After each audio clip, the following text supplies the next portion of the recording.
అమ్మా సీరియస్గా అటువంటి అనగా ఏంటి? ఇదేనా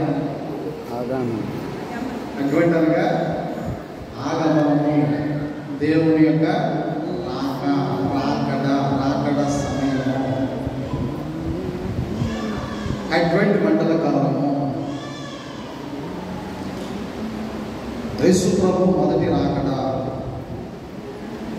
కూర్చున్నటువంటి సంబరాలు అంగరంగ వైభవముగా ప్రపంచవ్యాప్తంగా జరిగించుకునే మండల కాలము. క్రిస్మస్ దినాలు ప్రారంభమయ్యాయి. గతించినటువంటి నవంబర్ 23వ తారీఖు నుంచి డిసెంబర్ 3వ తారీఖు మధ్యకాలంలో అడ్వెంట్ ప్రారంభమవుతుంది. అది జర్మనీ దేశంలో ప్రారంభమైంది. డాక్టర్ మార్టిన్ లూథరన్ గారి యొక్క సొంత సంఘంలో ఈ అడ్వెంట్ మండల కాలం ప్రారంభించడం జరిగింది. ఆ విధంగా చలంచలుగా మన భారతదేశంలో ఎంతో ఆత్మీయ సమ్మేళనంలో అడ్వెంట్ మండల కాలము ప్రార్థన జరుగుతాం. ఆదివారం ఆరాధన క్రమాల్లో పాల్పంచుకోవడం ఎంతో దైవచిత్తానుసారంగా మనము ముందుకు కొనసాగడం శుభ సూచకం.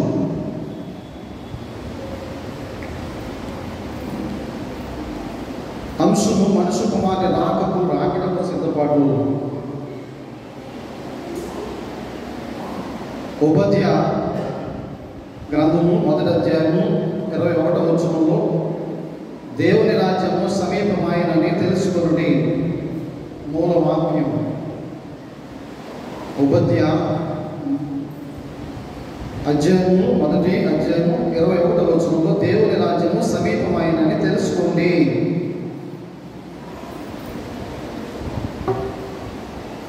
దేవుని యొక్క ఆగమనము కొరకు ఎదురు చూశారు మన పూర్వీకులు ఇజ్రాయేలీయులు. ఆగమనము జరిగింది. 2024 సంవత్సరాలు దినములు లెక్కించడం మనం నేర్చుకున్నాము. పితరులు దినములు లెక్కించడం మాకు నేర్పమయ్యాన్ని ప్రార్థించారు. ప్రార్థించినటువంటి రీతిలో 2024 సంవత్సరాలు యేసు ప్రభువు జన్మించి 2025వ సంవత్సరంలోకి సుమారుగా మనము ప్రారంభించబోతున్నాం. జనవరి 1, 31 నైట్ 12 గంటల నుంచి. పిల్లల మొదటి రాకడ నశించిన దాన్ని వెతికి రక్షించడానికి ఆయన వచ్చారు. దేనికి వచ్చినప్పుడు మొదటి రాకడ పసి బాలుడుగా ఆయన జన్మించారు. బెత్లెహేము గ్రామంలో సత్రములో స్థలము లేనందున పశువుల పాకలో పశువుల తొట్టిలో ఆయన్ని కరుణబెట్టింది తల్లి మరియమ్మ. జ్ఞానులు వచ్చారు, ముందుగా గొల్లలు వచ్చారు, శుభవర్తమానాన్ని లోకానికి అందించారు. జ్ఞానులు వచ్చారు, యావత్ ప్రపంచానికి తెలియజేశారు. ఆయన రాకడకు సూచనగా తార వెలిసింది.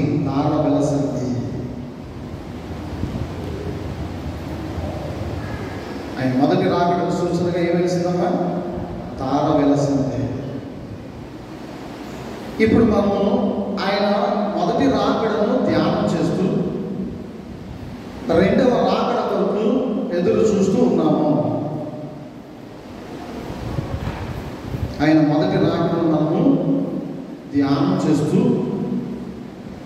ఆయన యొక్క రెండవ రాకడను ఎదుర్కోబోతున్నాము. ఆ రాకడ కొరకు ఎదురు చూడబోతున్నాము, ఎదురు చూస్తూ ఉన్నాం. నిరీక్షణ కలిగినటువంటి మరలా ఏ గ్రామంలో పుట్టబోతున్నాడు, ఏ సత్రంలో స్థలం లేనందున ఏ పశువుల పాకలో ఆయన పరుడు పెట్టబోతున్నాడు. మరలా రొటీన్గా గతంలో జరిగినటువంటి రాకడ ఏ విధంగా అయితే జరిగిందో అదే విధంగా జరుగుతుందా? ఆ విధంగా జరుగుతుంది అని మనము ఎదురు చూస్తూ ఉన్నామా? అలాగైతే మనం నామకార్థ క్రైస్తవులు అవుతాం. దేవుని యొక్క రాకడ కొరకు ఎదురు చూసేటువంటి వారు దేవుని రాజ్యము సమీపముగా ఉంది అని నిరీక్షణ కలిగినటువంటి విశ్వాసముగా దేవుని యొక్క రాకడ కొరకు ఎదురు చూస్తూ ఉంటే నిజ క్రైస్తవులుగా దేవుని యొక్క రాజ్యంలో మనం చేర్చబడతాం. లూకా సువార్త 21వ అధ్యాయము 34వ వచనం చదువుకుందాం. మీ హృదయంలో ఒకవేళ మత్తు వలనను ఐహిక విచారణ వలనను ఆ దినము అకస్మాత్తుగా నీ మీదికి ఉరి వచ్చినట్లు ఈ విషయమై నీవు జాగ్రత్తగా ఉండండి. ఆకాశవాణి తెలియజేస్తుంది తుఫాన్ సమయాల్లో ఉరుములు మెరుపులతో కూడినటువంటి వర్షపు జల్లులు, విస్తారమైన వర్షాలు ఫలానా ప్రాంతంలో కురుస్తాయి అనే సూచన తెలియజేస్తారు. అలర్ట్ అవ్వండి. చాలా వల్ల మీరు సముద్రంలోనికి వేటకు వెళ్ళొద్దు. మరలా మేము చెప్పేంత వరకు వేటకు వెళ్ళొద్దు. గ్రామీణ ప్రాంతాల్లో, లోతట్టు ప్రాంతాల్లో జీవిస్తున్నటువంటి ప్రజలారా మీరు మెట్ట ప్రాంతాల్లోనికి వెళ్ళండి. ఎత్తైనటువంటి స్థలాల్లో ఉన్నటువంటి గ్రామాల్లోనికి, పట్టణాల్లోనికి మీరు చేరుకోండి. మీ ప్రాణాలను దక్కించుకోండి. వరదల గుంపులో మీరు మునిగిపోతారేమో అని ఆకాశవాణి అనగా టెక్నాలజీ మనకు తెలియజేస్తూ ఉంది. టీవీల ద్వారా, రేడియోల ద్వారా, పేపర్ల ద్వారా. ఆ ప్రాంతాల్లో అన్నట్టుగానే ఉరుములు మెరుపులతో కూడిన వర్షపు జల్లులు కురుస్తాయి అని మెసేజ్ రాగానే అక్కడ ఉరుముతుంది, అక్కడ మెరుస్తుంది ఆకాశం. అంత బాగా అప్డేట్ అయింది ఈ దినాల్లో టెక్నాలజీ. ప్రభుత్వంతో ప్రేమైన మానవ సంబంధమైనటువంటి జ్ఞానానికే ఇంత మెలకువ ఉంటే ఆత్మీయమైనటువంటి ఆది సంభూతుడైనటువంటి దేవాది దేవునికి ఇంకెంత జ్ఞానం ఉంటుంది, ఇంకెంతగా మెలకువ కలిగి మనలను నిద్రలేపుతూ ఉన్నాడు అనే విషయాన్ని గమనించవలసినటువంటి వారమైన లాలి పాటలతో రాడైన జ్వాల పాటల గురించి ఆయన ఆసక్తి చూపించట్లా. రెండవ రాకడలో ఆ దినము, ఆ మహాదినము ఉరి వచ్చినట్లు మీ మీదకి వస్తుంది. ఉరి వచ్చినట్లుగా ఆ దినం వచ్చినప్పటికీ మీరు సిద్ధపడి ఉండాలి. లేదంటే అంతే సంగతులు అని వాక్యం తెలియజేస్తా ఉంది పిల్లలు. మొదటి రాకడ నక్షత్రపు వెలుగు సాక్ష్యమైతే స్టార్ వెలసింది కదా మొదటి రాకడలో. రెండవ రాకడలో ఎహెజ్కేలు గ్రంథము 32వ అధ్యాయంలో రాయబడింది. చీకటి క్రమ చేయబోతా ఉన్నాడు ఆయన. ఆమోసు గ్రంథం 8వ అధ్యాయం 9వ వచనంలో ప్రవక్త తెలియజేశారు. ఆమోసు 8:9 చదువుమా. ఆ దినమున సూర్యుని అస్తమింప చేయుదును, పగటి వేళ భూమికి చీకటి క్రమ చేయుదును.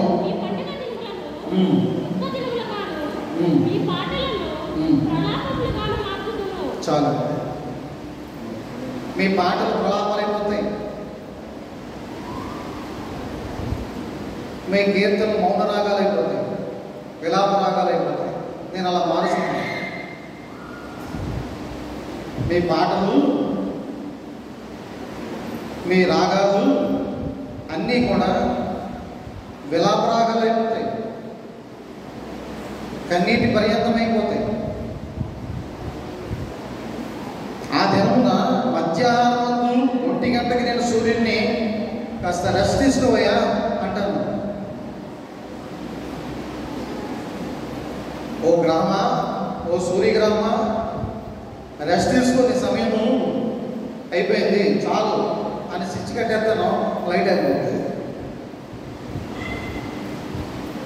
చాలా బాధ అందుతారు సుమి. స్టార్ వెలిసినట్లుగా వెలుగుతూనే రావట్లా. చీకటి క్రమ చేస్తాను భూమి అంతటినీ కూడా. ఒకేసారి లైట్ అయిపోతుంది. ప్రపంచంలో ఉన్నటువంటి లైట్ ఏకైక లైట్ సూర్యుడు. ఆ సూర్యుడికి చెప్తేను విశ్రమించమని భూమి అంతా కూడా చీకటి అయిపోతుంది. మధ్యాహ్నమే చీకటి అయిపోతుంది. అర్ధరాత్రి 1 గంటకి కాదు. మరలా వెలుగు ముఖం మీరు చూడలేదు. మరలా ఉదయించదు. అదే ఆఖరి గడియ సూర్యునికి నేను పెట్టినటువంటి పాయింట్. ఆ సమయం వరకు పనిచేయాలని ఎక్కువ చెప్పానండి. చెప్పి అక్కడ పెట్టాను అట్లా. కనుక మీరు రాకడ కొరకు సిద్ధపడాలి. సూర్య చంద్ర నక్షత్రాల్లో మార్పు రాబోతూ ఉంది. భూమిలో మార్పు రాబోతూ ఉంది. భూకంపాలతో భూమి బద్దలు కాబోతూ ఉంది. సముద్ర తరంగాలతో సముద్రము ఎంతవరకు ఘోషిస్తూ ఉన్నటువంటి సముద్రాన్ని చూసారు లేదు. ఆ సముద్రము ఎండ మావి ఏ విధంగా అయితే మారిపోతుందో, ఎండ మావి ఏ విధంగా అయితే కనుమరుగైపోతూ ఉందో, ఆ విధంగా ఎండ మావి వలె సముద్రము కనుమరుగైపోయేటువంటి గడియలు రాబోతూ ఉన్నాయి. ఆకాశమందరి శక్తులు కదిలిపబడిన ఎదుర్కోగలిగినటువంటి యోగ్యత నీకు లేదు. పంచభూతాలు మిక్కటమైనటువంటి యాండ్రంతో పరారైపోయేటువంటి దుస్థితి నువ్వు చూడబోతున్నావు. పంచభూతాలు గాలి, నీరు, అగ్ని తదితరమైనటువంటి పంచభూతాలు మిక్కటమైన వ్యాండ్రంతో లయమైపోతాయి. త్రాగడానికి నీళ్లు ఉండవు, వండుకోవడానికి అగ్ని ఉండదు, మంట ఉండదు, పీల్చుకోవడానికి గాలి ఉండదు, నిలబడడానికి భూమి ఉండదు, వర్షం చేయడానికి ఆవిరవడానికి సముద్రం ఉండదు, అసలు చూడటానికి వెలుగు సూర్యుడే ఉండడు, చంద్రుడే ఉండడు, ఆకాశ నక్షత్రాలే ఒకటి కూడా ఉండదు. అంత మాయమైపోయేటువంటి పరిస్థితులు, అధోగతి అయిపోయేటువంటి పరిస్థితులు మనం చూడబోతున్నాము. ప్రభునందు ప్రియమైనటువంటి వారు, ఆ దినమందు తలదించుకునేటువంటి పరిస్థితి తెచ్చుకోరు. ఆ మహాదినమందు, ఆ ఉగ్రత దినమందు, ఆ దేవుని యొక్క 2వ రాకడ సమయంలో నీవు తలదించుకునేటువంటి పరిస్థితిని తెచ్చుకోవద్దు. ఆ రోజు తలెత్తి చూసి దేవుని నువ్వు అడగగలిగేటట్లుగా, దేవుని యొక్క సన్నిధికి నువ్వు ఎగరగలిగేటట్లుగా, మధ్య ఆకాశమందు నూతనమైనటువంటి భూమిని, నూతనమైనటువంటి ఆకాశాన్ని సృష్టిస్తారు. ఆయనే వెలుగై, ఆయనే ఆహారమై, ఆయనే పాటయి మాటయి నీకు కనిపిస్తారు అని వాక్యం తెలియజేస్తా ఉంది. ప్రభునందు ప్రియమైనటువంటి వారు, ఆ రోజు తలెత్తి దేవుని వైపు చూడాలంటే, ఉగ్ర రూపంలో దేవుని యొక్క రూపాన్ని చూసి మురిసిపోవాలంటే, సంతోషపడాలి అంటే, యుద్ధంలో విజయుడైనటువంటి మన భారత సైనికులను చూసి మనము ఆనందపడుతున్నట్లుగా, శత్రు సైన్యం మీద పోరాడి గెలిచినటువంటి భారత సైనికులను చూసి గర్విస్తున్నట్లుగా, సాతాను సైన్యం మీద గెలిచినటువంటి దేవుని చూసి, యుద్ధం చేస్తున్నటువంటి దేవుని చూసి ఒక క్రైస్తవుడిగా, ఒక నిజ క్రైస్తవుడిగా నువ్వు మురిసిపోయే దినమది. ఆ రోజు నువ్వు ఆయన చూడగలిగే ధైర్యం నీకుందా? ఆ రోజు కనుక ఆయన వైపు నువ్వు చూడలేనటువంటి పరిస్థితి కనుక నువ్వు చోటు చేసుకుని ఉంటే, నీవు కూడా ఆయన యొక్క 2 అంచులు కలిగినటువంటి వాడి అయినటువంటి ఖడ్గానికి బలి కాక తప్పదు. దేంటి ప్రభువా, నేను క్రైస్తవుని, నేను అబ్రహాము సంతానము, దేవుని యొక్క కుమారుడైన అబ్రహాము సంతతిలో నేను జన్మించాను, పుట్టింది మొదలుకొని ధర్మశాస్త్ర నిధులను జరిగించాను, ధర్మశాస్త్రాన్ని తూచా తప్పకుండా నేను అవలంబించాను, నిత్య జీవంలో ప్రవేశించడానికి నాకేమీ తక్కువ లేదు, నాకు అనేకమైన పాటలు వచ్చు, అనేకమైనటువంటి కీర్తనలు వచ్చు, అనేకమైన సార్లు ఎన్నో 10ల సంఖ్యలో బైబిల్ ఈ చివరి చివరికి చదివినటువంటి దాఖలాలు ఉన్నాయి. నేను ఒక అధికారిగా అనేక సంఘాల్లో పనిచేశాను, పరిచారకుడిగా పనిచేశాను, యాజకుడిగా పనిచేశాను, దయ్యాలను వెళ్ళగొట్టాను, అనేకులకు స్వస్థతలను పంచాను నీ నామంలో. నిత్య జీవంలోనికి వెళ్ళటానికి నాకేమీ తక్కువ లేదు. ప్రభువా ప్రభువా ప్రభువా తలుపు తీయి, నీవెవరు నాకు తెలియదు. దేంటి ప్రభువా? పలానా గ్రామంలో నేను సేవ చేశాను కదా, నీ పేరున దయ్యాలు వెళ్ళగొట్టాను కదా, నీ పేరున అనేకమైన స్వస్థతలు జరిపించాను కదా, అనేకమైన సంవత్సరాల తరబడి నీ పరిచర్యలు కొనసాగాను కదా. డోంట్ టేక్ రబీష్, నాకు తెలియదు. Get lost. పరిచర్య ఎంత గంగలో కలిసిపోయింది, విశ్వాసం అంతా పాడైపోయింది.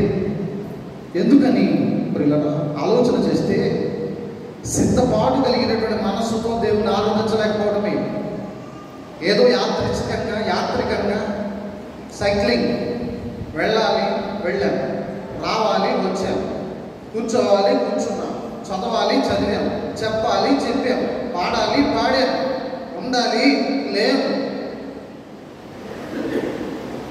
లేకపోతే నువ్వు ఎన్ని చేసినా దేవుని రాజ్యంలో ప్రవేశించడం అనేటువంటిది జరగని పని. నువ్వు డాక్టర్ అయినా, విఐపి అయినా, బీదలాజునైనా. దేవునికి ఎక్కువ తక్కువలే ఉన్నాయండి, వాళ్ళు వీళ్ళే ఉన్నాయా? పాస్టర్ గారు, సిఆర్ గారు, పెద్దలు, లేకపోతే సేల సమాజం, లేకపోతే అన్యులు అని ఉంటుందా? గ్రీసు దేశస్థుడు, భారతదేశస్థుడు అని ఉంటుందా? ఎవరైతే స్వచ్ఛందంగా దేవుణ్ణి ప్రేమిస్తారో వారిని దేవుడు ప్రేమిస్తారు, ఎవరైతే దేవుని గణపరుస్తారో వారిని దేవుడు గణపరుస్తాడు. ఆ గణపరిచే దినమే మనం పరలోక రాజ్యంలో దేవుడితో సమానంగా ఉండేటువంటి దినము. ఆ తీసుకువెళ్ళేటువంటి దినాన్న, ఎత్తబడేటువంటి దినాన్న, కొనుకోబడేటువంటి దినాన్న దేవునికి అడుగుజాడలో మనం ఉంటే, విశ్వాసంలో ఏరులు తన్ని ఖర్జూర వృక్షాలనే మౌవేయబడి ఉంటే దేవుడు మనల్ని పిలుచుకుంటాడే తప్ప సీనియారిటీని బట్టి కానీ, సక్సెస్ని బట్టి కానీ,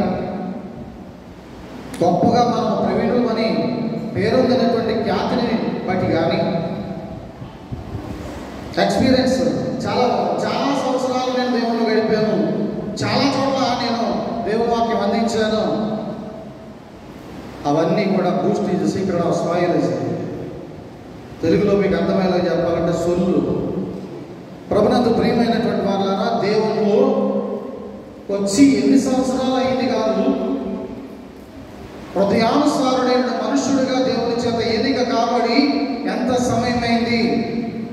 కుడివైపున వేయబడినటువంటి దొంగ శిలువలో వేలాడుతూ, మొక్కడానికి చేతులు రాక, మోకాళ్ళ మీద ఉండడానికి కాళ్ళు రాక, భూమి మీద లేక, ఆయన కన్నీటి పర్యంతమై, రక్షకుడా నువ్వెంత గొప్ప దేవుడు అయ్యా, నిజమైనటువంటి దేవుడు నీవే, దేవుని కుమారుడు నీవే, నేను నమ్ముతున్నానయ్యా, నీ రాజ్యంలో నన్ను జ్ఞాపకం చేసుకో ప్రభువా.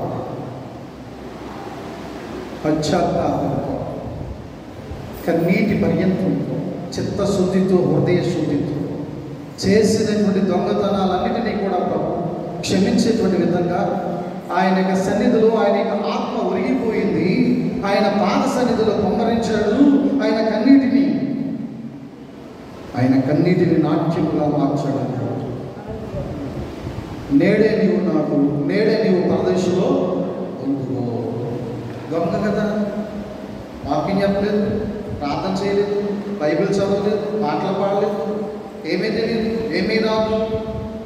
నన్ను క్షమించు ప్రభువా అని మన పాపాలు ఎప్పుడైతే మనం క్షమించమని అడుగుతామో, ఎప్పుడైతే దేవుని సన్నిధిలో కన్నీటి పర్యంతమై దేవుని పాదాలు కన్నీటితో కడుగుతామో, అప్పటి నుంచే కౌంట్ డౌన్ స్టార్ట్ అవుతుంది. క్రైస్తవుడిగా, అబ్రహాము వారసుడుగా, క్రీస్తు మాదిరిగా, క్రీస్తు సంబంధిగా. ప్రియులారా, సమయం పోనీట, సమయాన్ని సద్వినియోగం చేసుకోమని వాక్యము తెలియజేస్తాం. ఎన్నో వైపరీత్యాలు, శరీర సంబంధమైనటువంటి వైపరీత్యాలు, ప్రకృతి సంబంధమైన వైపరీత్యాలు అన్నట్లుగా విపరీత బుద్ధి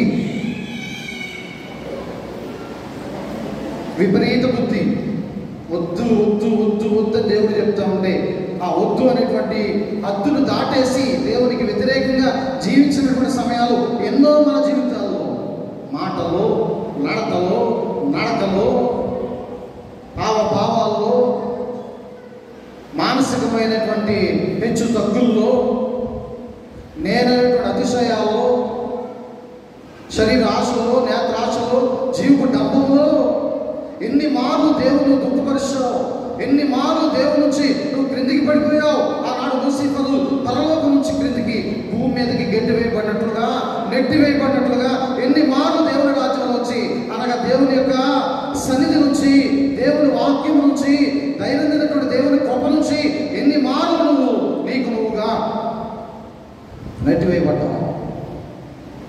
అన్నీ దేవుడు చూస్తూ ఉన్నాడు. దేవుడికి తెలియదు ఏమీ కూడా లేదు. మారు మనసు పొంది పశ్చాత్తాపంతో దేవుని పాదాలు కడిగితే ఆ కుడివైపున వేయబడినటువంటి దొంగ ఏ విధంగా అయితే రక్షణ పొందాడు, పరలోక రాజ్యానికి వెళ్ళగలిగాడు, అటువంటి పరలోక రాజ్యానికి వెళ్ళగలిగేటువంటి ఆధిక్యత, సిద్ధపాటు, ఆ విధమైనటువంటి పశ్చాత్తాపమే, ఆ విధమైనటువంటి క్షమాభిక్షే అని నేను మీకు తెలియజేస్తా ఉన్నాను. ప్రభునందు ప్రేమైనటువంటి వాళ్ళ ఆదికాండం 4:7 ఒక కథనాంతరం ఉందాం. ఆదికాండం 4:7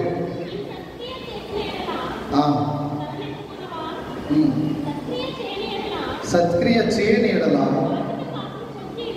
అమ్మా మైకులో చదువు, అందరికీ వినపడాలి. నీవు సత్క్రియ చేసిన ఎడల తలనెత్తుకొనగా, సత్క్రియ చేయని ఎడల వాకిట పాపం పొంచి ఉండును, నీ ఎడల దానికి వాంఛ కలుగును, నీవు దాన్ని ఎరుగు అనెను. ఈ సబ్జెక్ట్ ఎక్కడంటే కయ్యేను ఏబేలు దగ్గర. తెలుసు కదమ్మా, కయ్యేను ఏబేలు చదివారు కదా, చాలాసార్లు విన్నారు కదా. ఏం చేశాడు కయ్యేను ఏబేల్ని? తన పొలంలో వాళ్ళిద్దరు ఉన్నప్పుడు హేబేలు మీద పడి చంపేశాడు. ఎందుకని? కయ్యేను అర్పణల కంటే హేబేలు అర్పణను దేవుడు స్వీకరిస్తున్నాడు. అది ఏమైనా ఘోరమైన పాప? స్వీకరించొద్దని దేవుడికి చెప్పొచ్చు కదా కయ్యేను. ఈయనేమో గుండు గోళ్ళని జబ్బు చేసినటువంటి దొంగల్ని లేకపోతే లేగదూడల్ని ఇస్తాడు. రేపేలు చచ్చిపోయింది ఎవరు కయ్యేను. కానీ హేబేలు అర్పణ ఎలా ఉండేదంటే చాలా పవిత్రమైనవి, చాలా లేతైనవి, చాలా సొగసైనవి, చాలా అందమైనవి, చాలా బలమైనవి, చాలా ఇంపైనవి హేబేలు అర్పణలు. కాబట్టి విస్తరేసి నిన్నటి భోజనం, పాసిపోయిన భోజనం, వాసన చేసి భోజనం పెట్టారనుకోండి. మీకు ఎవరైనా చుట్టాలింటికి వెళ్ళినప్పుడు ఇష్టం లేక బాగోదు తినకపోతే రాకలాగా వచ్చాం, బాధపడతారు అట్టి గారు అని తినేసి చక్కగా మంచిది తాగేస్తారండి. అమ్మ నీ భోజనాలు దండం రావద్దు, అవసరమైతే బయటికి వెళ్ళి ఇడ్లీ ముక్కలన్నా తిని ఏదో రకంగా తినేసి దిగిపోతాను, కానీ నీ భోజనం మాత్రం నాకు వద్దు అంట కదండి. తినం కదా, నోటికి వెళ్ళకపోతే వాసన వస్తుంటే, కంపు కొడుతుంటే ముక్కకి. అలాంటిదప్పుడు దేవుడు కదా, ఆయన ఇచ్చినటువంటి పశువుల మందులు, ఆయన ఇచ్చినటువంటి మేకల మందులు, ఆయన ఇచ్చినటువంటి సంతానాభివృద్ధి, ఆయన ఇచ్చినటువంటి పొలాలు, పంటలు, వృక్షాలు ఎవరిచ్చండి అన్నీ కూడా దేవుడు ఇవ్వ. అదే పొలిసేసింది. ఎందుకంటే దాంట్లో కాబట్టి రాళ్ళు దేవుడు ఇవ్వలేదు, రాయి పొలిసేసింది. అందుకని రాయికి ఓకే ఇలా అయిపోయింది ప్రపంచం. సృష్టిని ఎవరు సృష్టించారు? సృష్టిని ఎవరు నిర్మించారు? సృష్టికర్త ఎవరు? ఆ సృష్టిని పూజించడం కాదు, సృష్టికర్తని పూజించాలి. ప్రియులారా, ఈ విధంగా హేబేలు చంపబడ్డాడు, కయ్యను మిగల్చబడ్డాడు. ఆ కయ్యంతో దేవుడు మాట్లాడిన మాట, నీ తమ్ముడు ఎక్కడ? నా తమ్ముడు నేను ఏమైనా కావాలి వాడినండి. దేశ దిమ్మరగా ఏమన్నా దేశ దిమ్మరగా బ్రతుకు వెళ్ళి నువ్వు నీకు ఒక చోట లేదు, అలా తిరుగుతా ఉంటావు అంతే. ఇంకా నీ జీవితం వ్యర్థం సుమి. నాకు ఇష్టమైనటువంటి బలి అర్పించే నా యొక్క ప్రియమైనటువంటి హేబేలును చంపావు. ఆయన రక్తం పొలంలోంచి నాకు మొదలు పెడతా ఉంది. ఆయన రక్తం ప్రార్థన చేస్తుంది. నాకు ఎవరు చేస్తారంటమ్మా? ఆది అపోస్తులకు ఒక అభయం ఇచ్చాడు దేవుడు. సమస్త లోకానికి వెళ్ళి సర్వ సృష్టికి సువార్తను అందించాడు. మిమ్మల్ని చేర్చుకునే వారి ఇంటికి వెళ్ళండి, ప్రార్థన చేయండి, అతిథికి కూర్చుకోండి, రండి. మిమ్మల్ని ఎవరైతే చేదరించుకున్నారో, అసహించుకున్నారో, తక్కువగా చూస్తున్నారో, వెళ్ళిపోమన్నారు, అక్కడ మీ పాత ధూళి విడిచిపెట్టేసి దులిపేసి వచ్చేది. రెండవ రాకడలో నేను వస్తాను కదా, స్వార్థ చెప్పడానికి పలానా యాజకుని వద్దకు పంపితే నువ్వేం చెప్పావయ్యా అని నేను ఆ ధూళిని అడుగుతాను. నేనేం అనలేదండి, చాలా గౌరవించాను, అట్టుబడిచ్చాను, వస్తాం, ప్రార్థన చేయించుకున్నాను అని చెప్తావు కదా. అప్పుడు ఆయన విడిచిపెట్టి వెళ్ళేసినటువంటి ధూళిని నేను అడుగుతాను, ఆ ధూళి మీకు సాక్ష్యం ఇస్తుంది. సత్క్రియలు చేయలేకపోతున్నాము, మంచి పనులు చేయలేకపోతున్నాము, పెయ్యను కాబట్టి ఉద్దేశితమైన బ్రతుకు అని ఆయన క్షమించేసాడు. అది మొదలుకుని ఆయన దేశదిమ్మరుగానే, ఆయన సంతతి కూడా దేశదిమ్మరుగానే బ్రతుకుతున్నారు. ఎఫెసీయులకు రాసిన పత్రిక 2వ అధ్యాయం 10వ వచనంలో చూడండి ఒకసారి ఎలా నడుచుకోవాలి సత్క్రియలతో. ఎఫెసీయులు 2:10 మరియు వాటి యందు మనం నడుచుకోవాలని దేవుడు ముందుగా సిద్ధపరిచిన సత్క్రియలు చేయుటకై మనం క్రీస్తు యేసునందు సృష్టించబడిన వారమై ఆయన చేసిన పని అయి మనం ఎవరమంటామా? ఒక్క పల్లవి పాడదామా? పరమకుమ్మరి నీ సారిపైన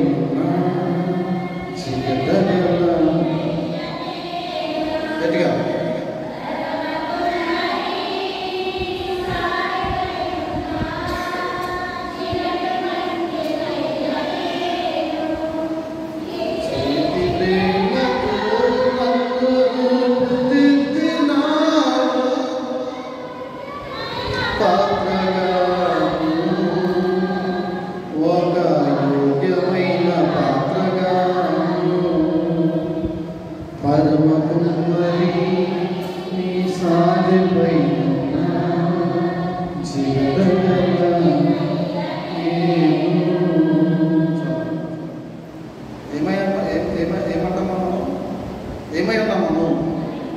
ఎవరి సారిపైన? దేవుడి సారిపైన మనము జిగటగల మని అయి ఉన్నాము, మట్టి అయి ఉన్నాము.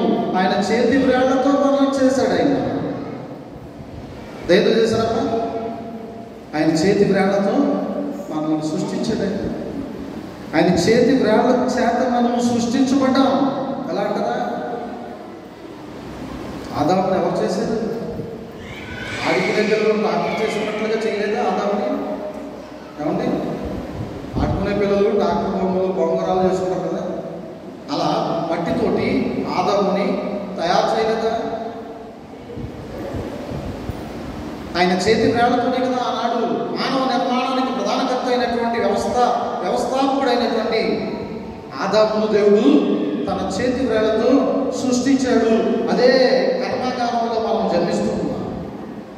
అదే రక్తం, అదే మాంసం, అదే ఆత్మ, అదే జీవితం. ఆయన చేతి వ్రేళ్లతో మన పితరులను సృష్టించాడు. ఆయన మనల్ని సృష్టిస్తున్నాడు. ఒక ఎత్తు అయితే, రెండవది ఏంటంటే ఒక పాపిగా ఉన్నప్పుడు, ఒక దోషిగా ఉన్నప్పుడు పైకి అభిషేకం లేదు. ఫ్రంట్ పర్సనాలిటీ, బ్యాక్ మున్సిపాలిటీ అంటారు పెద్దలు. ఏమంటారమ్మా? ఫ్రంట్ ఏమో పర్సనాలిటీ చాలా ఉన్నాగా, బ్యాక్ మున్సిపాలిటీ పంపు. గురువింద పూస పెద్దటేమో ఎర్రగా ఉంటుందంట, వెనకేమో నల్లగా ఉంటుందంట. నలుపుని చూస్తే బాధపడదంట, ఎరుపుని చూసావు నేను చాలా చాలా చాలా చాలా గొప్పని. ప్రభునందు ప్రియమైనటువంటి వాళ్ళగా, మంచి క్రియలైతేనే జీవ పునరుత్థానంలోనికి, చెడ్డ క్రియలైతే ఎక్కడికి వెళ్ళాలి? మరణ పునరుత్థానంలోకి వెళ్ళాలి అని వాక్యం తెలియజేస్తా ఉంది. పిల్లగా, మంచిగా నువ్వు జీవించు, చెడ్డగా జీవించవచ్చు. ఇంకా టైం ఉంది కనుక వాక్యం ద్వారా నీకు ప్రకటించబడుతున్న సువార్త, ఈ సువార్త అయినా విని నీ మనసు మార్చుకో, పశ్చాత్తాపంతో నీవు దేవుని సన్నిధిలో ఒదిగిపో. దేవునికి విరిగినలిగినటువంటి మనసు బలి అర్పణగా అర్పించు, స్తోత్రములు అర్పించు. ఫిలిప్పీయులకు రాసిన పత్రిక 1వ అధ్యాయం 6వ వచనం. మాట చదవండి ఒకసారి. ఫిలిప్పీ 1:6. మొదటి దినము నుండి ఇదివరకు సువార్త విషయంలో మీరు నాతో పాలువారి ఉండుట చూచి మీలో ఈ సత్క్రియను ఆరంభించిన వాడు యేసుక్రీస్తు దినం వరకు దాన్ని కొనసాగించడానికి వీలుగా నమ్ముచున్నాను. కనుక మీ అందరి నిమిత్తము నేను చెయ్యి ప్రతి ప్రార్థనలో ఎల్లప్పుడూ సంతోషముతో ప్రార్థన చేయొచ్చు. నేను మిమ్మల్ని జ్ఞాపకం చేసుకున్నప్పుడెల్లను నా దేవునికి కృతజ్ఞతాస్తుతులు చెల్లించుచున్నాను. పౌలు గారండి అనేక సంఘాలు కట్టారండి. సంఘాలు కట్టకుండా చర్చిలు కట్టారు. బైబిల్ తెలియదు, యేసు ప్రభు తెలియదు, ప్రార్థన తెలియదు, ఆరాధన తెలియదు, ఆటలు తెలియదు. అటువంటి పరిస్థితుల్లో పౌలు గారు అనేక గ్రామాలకు, పట్టణాలకు, మహాపట్టణాలకు వెళ్ళి ఆయన స్వార్థ అందించారు. స్వార్థ అనగా దేవుని మాటలు, మంచి మాటలు. దేవుడు మాట్లాడే ప్రతి మాట కూడా మంచిది. శుభవర్తమానము. గాబ్రియల్ ఏం తెచ్చింది? మరియతలకి శుభవర్తమానము తెచ్చింది. నేడు రక్షకుడు నీ కొరకు నా కొరకు పుట్టబోతున్నాడు. నీ గర్భంలో సామాన్యుడు కాదు, నీ గర్భంలో మీకు వచ్చేటువంటి వాడు. పరిశుద్ధుడు పరిశుద్ధుడు పరిశుద్ధుడు అని వేవేల దూతల చేత భక్తుల చేత నిత్యము కొని ఆడబడుతున్నటువంటి దేవుడు, సర్వోన్నతుడు, సర్వాంతర్యామి. అటువంటి దేవుణ్ణి ప్రార్థించడానికి నీకు పరిశుద్ధత కావాలి.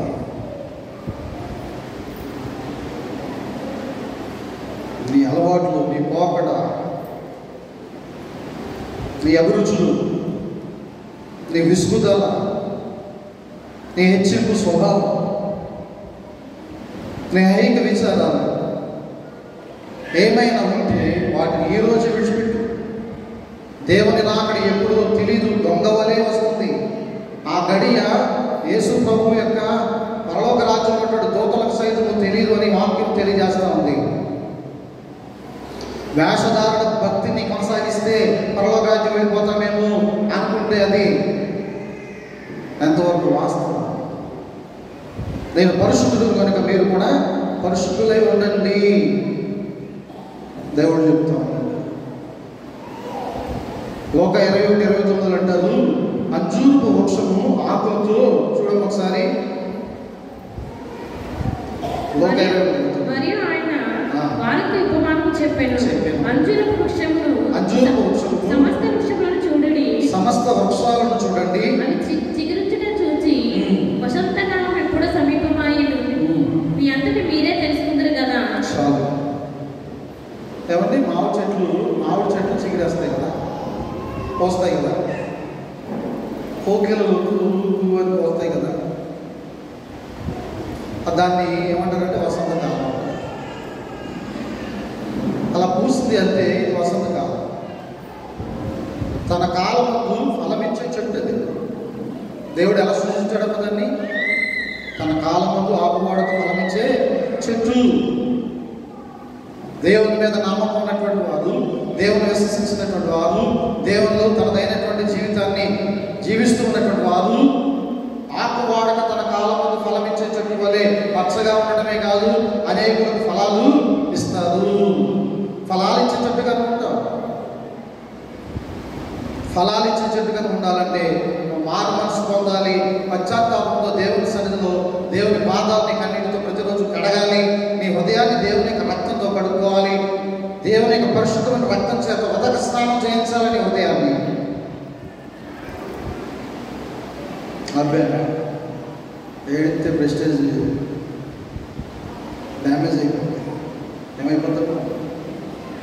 ఏమంటే ఏమన్నా అంత అవసరం నాకేంటి?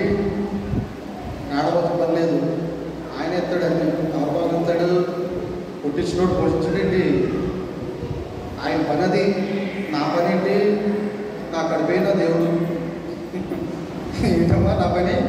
నా కడుపే నా దేవుడు. సంపాదించుకున్నామా, కష్టపడి భోజనం చేసుకున్నామా, కూర్చుకున్నామా, గాదిలో పోసుకున్నామా, అనేక సంవత్సరాలు సరిపడిగా తిండిని జాగ్రత్త పెట్టుకున్నామా, బ్యాంకులో బాగా కూర్చుకున్నామా. ఓ నా ప్రాణమా, తినము త్రాగము సుఖించుము. You don't worry. ఈ రాత్రి నీ ప్రాణం అడిగితే బోం బోం బోం. తెలుసును ప్రియులారా అనేటువంటి పాట పాడేయాల్సి వస్తుంది. దేవునిలో మనం రక్షించబడ్డాము అనడానికి ఆనవాలు దైవ చిత్తానుసారమైన దుఃఖము రక్షణార్థమైన మారు మనసును కలగజేస్తుంది. ఒకే ఒక ఆనవాలు రక్షణలో మనం ఉన్నామనడానికి దైవ చిత్తానుసారమైన దుఃఖము. ఎక్కడ కూడా వేటగారాలు హెచ్చింపులు ఏమండి ఉంటాయా? ఉంటాయండి. వేటగారాలు హెచ్చింపులు ఎక్కడ కూడా ఉండు. దైవ చిత్తానుసారంగా దుఃఖపడుతూ ఉంటాము. ఒక మాటలో మీకు చెప్పాలంటే దేశ క్షేమం కోసం అంటే ఒక పౌరును కన్నీటి పర్యంతమై ఎప్పుడు ఏడుస్తూ ఉంటుంది. దేశ క్షేమం కోసమైనా, సంఘ క్షేమం కోసమైనా, కుటుంబ క్షేమం కోసమైనా, స్వకీయమైనటువంటి క్షేమం కోసమైనా ఎప్పుడు పౌరుని వలె కన్నీరు విడుస్తూ దేవుని పాద సన్నిధిలో ఆయన్ని ప్రార్థిస్తూ ఉండాలి. అదే రాకడకు సిద్ధపాటు అని వాక్యం తెలియజేస్తాము. రెండవదిగా 1 తిమోతి 2:10 అంటారు. చదువమ్మా, ముగిస్తున్నాను. 1 తిమోతి 2:10 దైవభక్తి గలవారమని చెప్పుకొని స్త్రీలకు చెప్పుకొని స్త్రీలకు తగినట్టుగా సత్క్రియల చేత తమను తాము అలంకరించుకొనవలెను. ఏదో అలంకరించుకోవాలంటమ్మా? సత్క్రియల చేత. మేము దేవుని బిడ్డలం, దైవ సంబంధమైనటువంటి స్త్రీలం. స్త్రీ సంఘానికి సాదృశ్యం. ఎవరికి సాదృశ్యమా స్త్రీ? చెప్పాలి.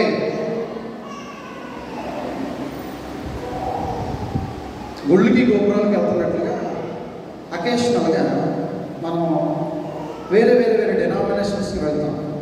ఇక్కడ లేదు. అక్కడ ఏముంది? ఏముందా? అక్కడ యేసు ప్రభు 10 తలకాలు వేసుకుంటాడా? 6 చేతులు వేసుకుంటాడా? ఆయన స్వరూపం ఒకటే కదా. అసలు స్వరూపం లేదు కదా మనం చూడడానికి. ఇలా ఉంటాడు అని చెప్పడానికి ఎవరనుకున్నామా? వెలుగై ఉన్నాడు అంతే. ఆ వెలుగు ఎక్కడ ప్రార్థించి అక్కడే ఉందండి లేదా? ప్రభునందు ప్రియమైనటువంటి వాళ్ళ మెలకువ కలిగి ప్రార్థన చేయాలి. యేసు ప్రభు వారు పగలంతా సువార్త చేసి రాత్రంతా ఏం చేసేవాడు? అమ్మా ఎక్కడ?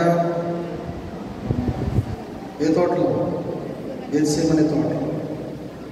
విరామం లేనటువంటి సేవకుడు అంటే యేసు ప్రభు వారు పగలంతా సువార్త చేసేది, స్వస్థతలు పంచేది, ఆరోగ్యాన్ని ఇచ్చారు. రాత్రంతా రేపటి ప్రార్థన చేయడం కొరకు రిజర్వ్ అయ్యాడు. శక్తిని నింపుకునేవాడు. దేవుళ్ళు వాక్యం చెప్పడానికి ఏం కావాలి? 4 పేజీలు రాతలు కావాలా? గుండెల్లో దేవుని శక్తి కావాలి. మెయిన్ అది. దేవుని యొక్క శక్తి అగ్ని వలె మన హృదయాలకు వచ్చినప్పుడు ఆయనే మాట్లాడించేసుకుంటాడు. అలా మెలకువ కలిగి ఉండండి. మీరు పరిశుద్ధమైన అలంకరణలతో అలంకరించుకోండి. సంగమా, మీరు పరిశుద్ధ అలంకారాలతో అలంకరించుకోండి. సారెతోను, సేనతోను, బంగారంతోను, గోమేధికులతోను, రత్నాలతో కాదు. సంగమా, మీరు పరిశుద్ధమైన అలంకారాలతో అలంకరించుకోండి. మెలకువ కలిగి ప్రార్థన చేయండి. కీర్తన 24:7 అంటాడు, గుమ్మములారా మీ తలలు ఎత్తుకోండి. గుమ్మములారా మీరు తలలు ఎత్తుకోండి. కాబట్టి రెండవ రాకడ కొరకు ఎదురు చూసినటువంటి మనము ఆయన వచ్చాడు అంటే ఎదురు చూసే విధంగా, దేవుని వైపు చూస్తూ తలెత్తుకునే విధంగా మన జీవితాలు ఉన్నాయా?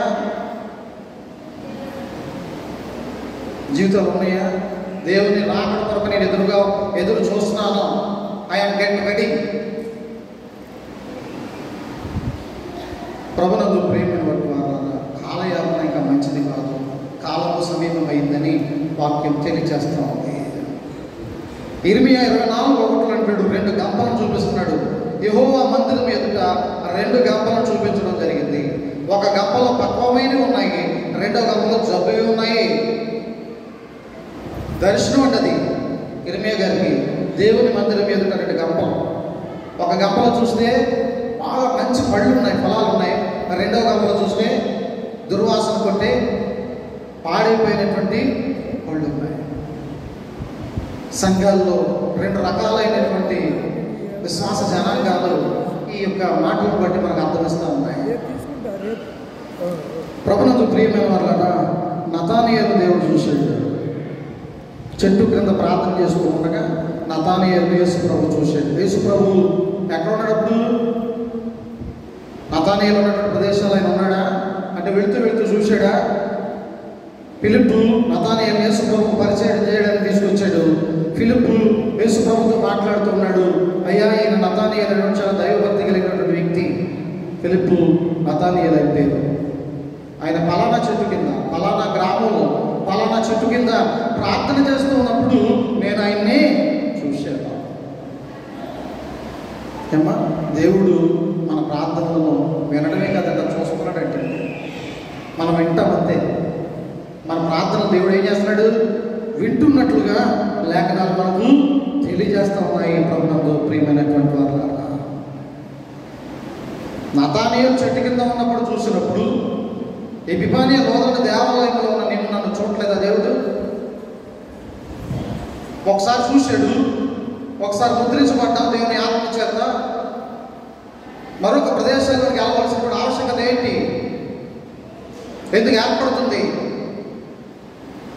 మందిరం మీద నమ్మకం లేక, ఉన్నాడో లేదో తెలియక ఉన్నాడు. ఎపిఫానియా లోదన దేవాలయంలో దేవుని ఆత్మ ఉంది. ఆయన అనేకమైన కార్యాలు చేస్తున్నాడు. ఒక యాజకుడిగా దానికి నేనే సాక్ష్యం, నేనే నిదర్శనాన్ని మీకు అనేకమైన మార్లు చెప్పాను.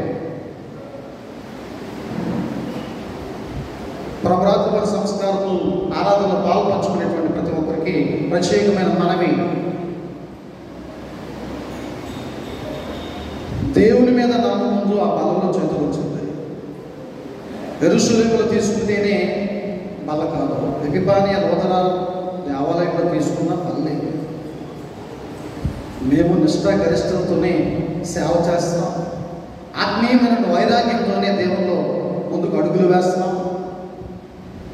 ఆత్మల సంపద కొరకే పాటుపడుతున్నాం. ఖండితమైనటువంటి బాధను జరిగించడానికి పరిశుద్ధాత్మ దేవుడు వాడుకుంటున్నాడు. క్రమముగాను మర్యాదగాను సమస్తము జరిగించండి. మొదటి పేతురు 4:16 అంటాడు, క్రీస్తు వాడు అనబడాలి అంటే అనేకమైన బాధలు వస్తాయి. క్రీస్తు బిడ్డగాను ఎన్నిక కాపాడాలి అంటే, దేవుని బిడ్డగాను సంఘంలో, సమాజంలో, దేశంలో కనిపించాలంటే అనేకమైన అల్పకాల శ్రమలు వస్తాయి, వెళ్తాయి. అఫ్కోర్స్ నిందలు వస్తాయి, బాధలు వస్తాయి. అయినప్పటికీ కూడా దేవునిలో బలంగా స్థిరుడు అయి ఉండాలి. ఎలా ఉండాలమ్మా దేవుల్లో? గొప్ప సాక్ష్య సమూహంలో ఒక ఉండదండి బ్రదర్. సాక్ష్య సమూహం రాబోతుంది మన మధ్యలోకి. అప్పుడు మనం అందులో చేరే విధంగా ఉండాలి. దేవుడు మనం నమ్మకస్తులుగా ఉండాలి. దేవుడు మన స్థిరులైనటువంటి ప్రియ విశ్వాసులుగా ఎదగాలి. దేవుని మందిరాన్ని ఎంతో కష్టాలతో, కన్నీళ్లతో, బాధలతో, అనేకమైన శ్రమలను ఓర్చుకొని కట్టుకునేటువంటి మనము మన దేవుని మందిరంలోనే సమస్త కార్యాలు జరిగించుకోవాలి. బయటికి వెళ్ళకూడదు. ఎట్టి పరిస్థితులను కూడా సంఘ క్రమాన్ని అనుసరించాలి. దైవ నీతిని జరిగించాలి. దేవుని మీద ఆనుకోవాలి, సంఘం మీద ఆనుకోవాలి. క్రీస్తు వాడు అనిపించుకోవడానికి అనేకమైన నిందలు వస్తాయి, బాధలు వస్తాయి, శ్రమలు వస్తాయి. వాటన్నిటిని కూడా తట్టుకోవాలి. దేవుని కోసం నిలబడాలి. అప్పుడే నీకు విజయాన్ని ఇస్తాడు. అప్పుడే నీకు పరలోకాన్ని అందిస్తాడని వాక్యం ద్వారా దేవుడు మనతో మాట్లాడుతున్నాడు. ప్రభునందు ప్రియమైనటువంటి జనాంగమా, ఇన్ని విధాలుగా దేవుడు నోరునెత్తి కొట్టుకుని చెప్తా ఉంటే ఏదో బుర్ర కథ విన్నట్లుగా, అరికథ విన్నట్లుగా వినేసి ఆ గుమ్మ దాటకాన్ని విడిచిపెట్టేసి మరలా రొటీన్ జీవితం జీవించేసి సత్క్రియల వైపు మనం ప్రయాణం చేయకుండా దుష్క్రియల వైపు ప్రయాణం చేస్తూ, మంచి మాటలను మాట్లాడకుండా దుర్భాషలను మాట్లాడుతూ, దేవుని కొరకు అంకితాభావంతో సేవ చేయకుండా స్వార్థ ప్రియులుగా మనం మిగిలిపోతూ ఉంటే పరలోక రాజ్యానికి ఎక్కగలిగేవాడు ఎవడు? ఆ మహిమ గల మహారాజును చేరుకోగలిగేవాడు ఎవడు? వాక్యానుసారముగా మాత్రమే జీవించాలి. వాక్యానుసారముగా మాత్రమే మనము దేవుని రాకడ కొరకు ఎదురు చూడాలి. మరి ఈ విధంగా పరిశుద్ధాత్మ దేవుడు మిమ్మల్ని నడిపించునుగాక. ఆమేన్. సమస్త జ్ఞానమునకు మించిన దేవుని సమాధానము యేసు క్రీస్తు వలన మీ హృదయములకు మీ తలపులకు కావలియును గాక. ఆమేన్. దేవా నాయందు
వచ్చి మీ అర్పణను దేవుని యొక్క సన్నిధిలో కుమ్మరించవలసిందిగా ఆశీర్వాదాలు పొందవలసిందిగా తెలియజేస్తున్నాను.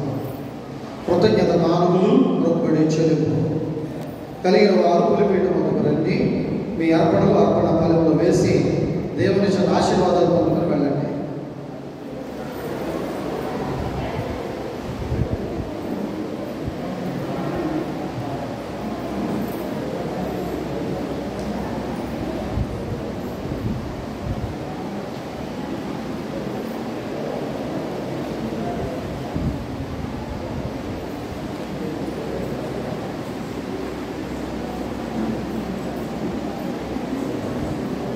ప్రార్థన చేసుకుంటాం. ఆలోచించి సకల ఆశీర్వాదాలకు కారణభూతుగా వందనాలు స్తోత్రాలు ప్రభువా.